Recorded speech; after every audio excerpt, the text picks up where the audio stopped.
अब घर में सारा सुख है, वो कहते हैं ना, घर में सोफा सेट है, हीरे का सेट है, चांदी का सेट है, डिनर सेट है, ड्राइंग सेट है, बस आदमी अपसेट है, बाकी का सब कुछ है। अब जरा विचार करिए कि ये सब कुछ, ये सब कुछ आनंद, ये सारा सुख, आपके घर में दुकान भी है, व्यापार भी है, व्यवसाय भी है, सब कुछ है, आपके घर में सब कुछ भरा पड़ा हुआ है, पर उसके बाद भी घर में शांति नहीं है, घर में रत्ती भर भी एक सुख नहीं है, घर के अंदर थोड़ा बहुत भी आनंद की अनुभूति नहीं है। कारण क्या है? क्या कारण हो सकता है ऐसा? ऐसा कारण है क्या? तो कभी अनुभव करिएगा कि हम जो काम कर रहे हैं, हम जो कार्य में लगे हुए हैं, हमारे मन का जो वाइब्रेशन है, हमारे मन का जो तरंग है, हमारे मन की जो सोच है, वो ठीक नहीं बैठ पा रही। घर में रोटी बनाने वाली बहू बना रही है, घर में जेठानी रोटी बना रही है, देवरानी रोटी बना रही है, बहू रोटी बना रही है, उसका वाइब्रेशन से मतलब है एक बहू आई, उसने दाल रख दी, दूसरी बहू आई, उसने कुकर को उतार दिया, तीसरी बहू आई, उसने दाल को छोक दिया, चौथी आई तो मिर्ची काट के चली गई, पांचवी आई तो वो आलू उबाल कर चली गई, छठी आई तो उसने सब्जी को बगाड़ दिया, सातवीं आई तो एक ने आटा निकाला, फिर आई तो एक ने आटा उसना, और एक आई तो अपने पति के लिए 4 पराठे सेक के चली गई, और दूसरी आई तो अपने खुद के बच्चों के लिए रोटी का टिफिन बनाकर चली गई। अब ईमानदारी से बोलना, रसोई घर के अंदर जब तुम्हारी सोच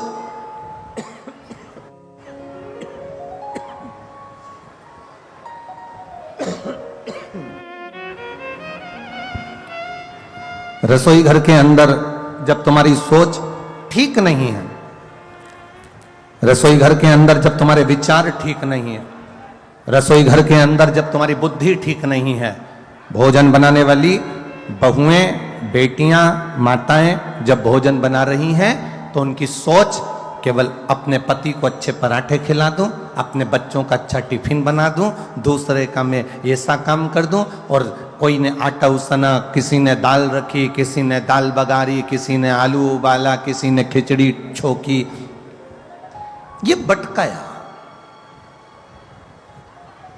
अब लोग कह रहे हैं कि घर में शांति नहीं है, सुख नहीं है, तो उसका केवल एक कारण है कि जो घर की माताएं जो भोजन बना रही हैं, उस समय पर उनकी चित्त वृत्ति, उनकी बुद्धि, उनका मन, उनकी एकाग्रता उस भोजन बनाने में नहीं है।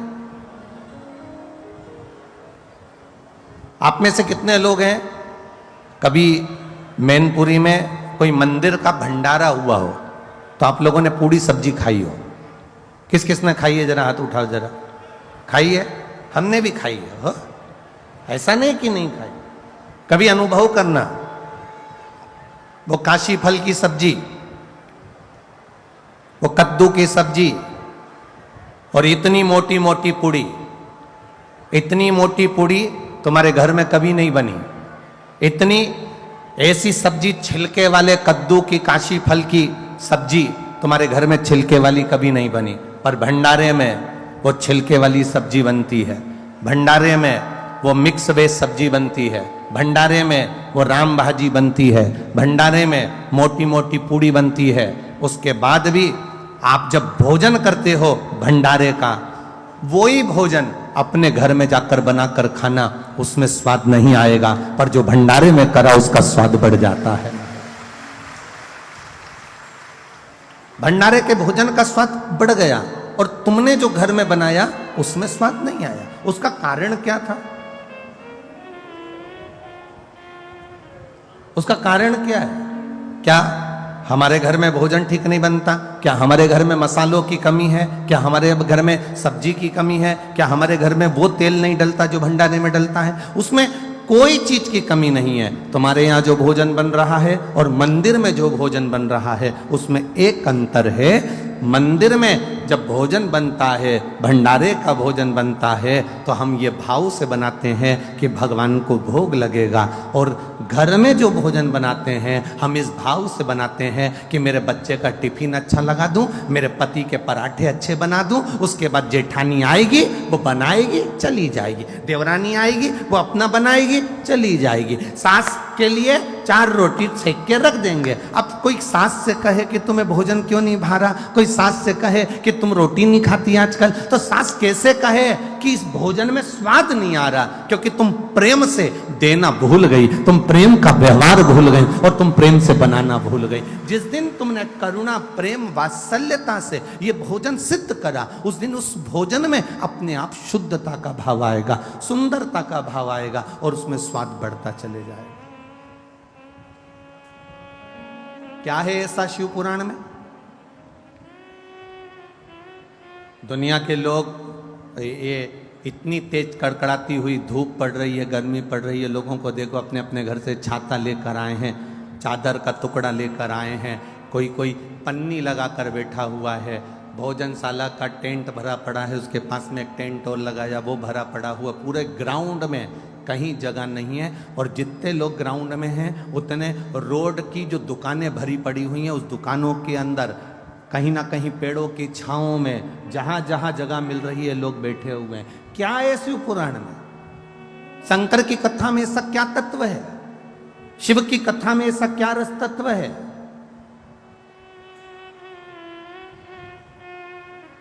क्या मिलता है शिव महापुराण की कथा को श्रवण करने से? दुनिया के लोग कहें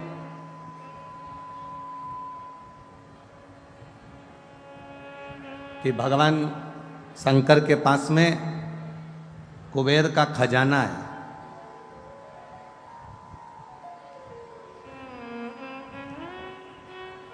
भगवान शिव के पास में ढेर संपदा है, इसलिए दुनिया के लोग शंकर भगवान की आराधना करते हैं। बहुत अच्छे से सुनना महाराज, तब अधिक मास की शिव महापुराण की कथा चल रही है, अपनी जिंदगी में उतारिएगा। लोग कहते हैं शिव जी के पास में कुबेर का खजाना है, शंकर भगवान के पास में अपार धन है, शिव जी के पास में अपार संपदा है, इसलिए दुनिया के लोग शंकर जी का भजन करते हैं, शिव जी पे एक लोटा जल चढ़ाते हैं, शंकर जी की भक्ति करते हैं, इसलिए लोग शिव जी की पूजन करते हैं, उनसे मांगने के लिए, उनसे पाने के लिए। ये दुनिया के लोग समझ नहीं पाए। लोग कहते हैं शिव जी की पूजन इसलिए करते हैं क्योंकि उनके पास करोड़ों का धन है, अंबारियां भरी पड़ी है, लक्ष्मी भरी पड़ी है, संपदा